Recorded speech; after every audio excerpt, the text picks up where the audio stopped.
Hi, this is Miss Hamilton, and we're going to talk about finding the area and perimeter of rectangles.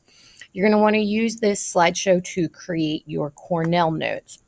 Now, remember, you can always pause the video at any time. So, our essential question for today is how are the length and width used to find the area and perimeter of rectangles?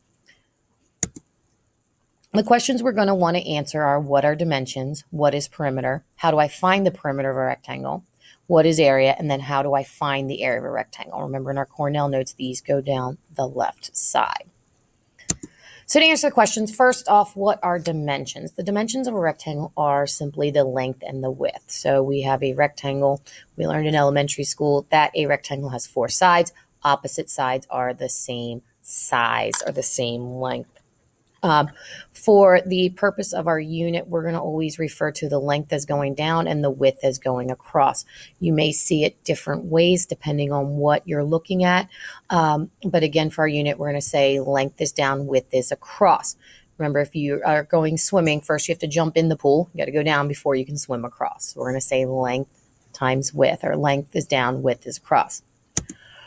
We would write our dimensions as length, or L times W, or LXW. That's how you rate your dimensions. So for my example here, if the length going down is 3 and the width going across is 7, we could simply write it as 3x7.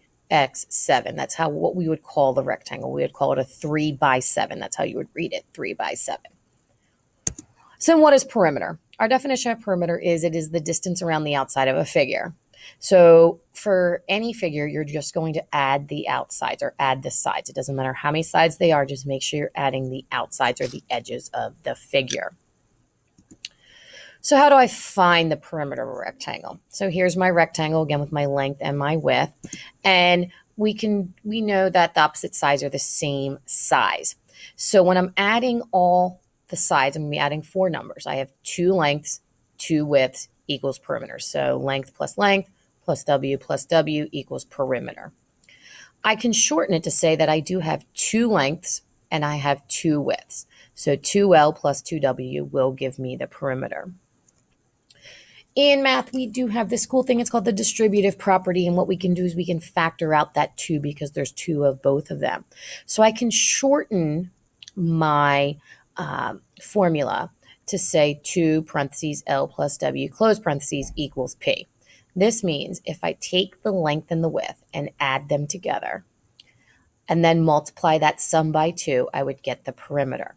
I need to add first. It's in the parentheses, and then I multiply by 2. So there's 3 different formulas. You can use any one to find the perimeter of a rectangle. So what is area? Area is the number of squares that is covered by the shape. So the ways we can find area. So far, we've counted the blocks on the inside. And we've actually seen that with rectangles, we can multiply the lengths. So here is my formula. So how do I find the area of a rectangle? If this is my rectangle, my length and my width, just multiplying that length and width. So my formula would be area, A, equals length times width. A equals L times W. Now, if you remember in algebra, and as we get older, we like to shorten things. Sometimes mathematicians get a little lazy. They want to get rid of it. If we don't have numbers, we can get rid of this times sign because it does look like a variable and just simply write area equals LW. This means area is equal to length times width. So in your summarization, how do you find the perimeter of a rectangle? We just answered that question. You want to go ahead and summarize at the bottom of your Cornell notes. And then how do I find the area of a rectangle? Again, we just went over the formula. Make sure you summarize them at the bottom of your Cornell notes.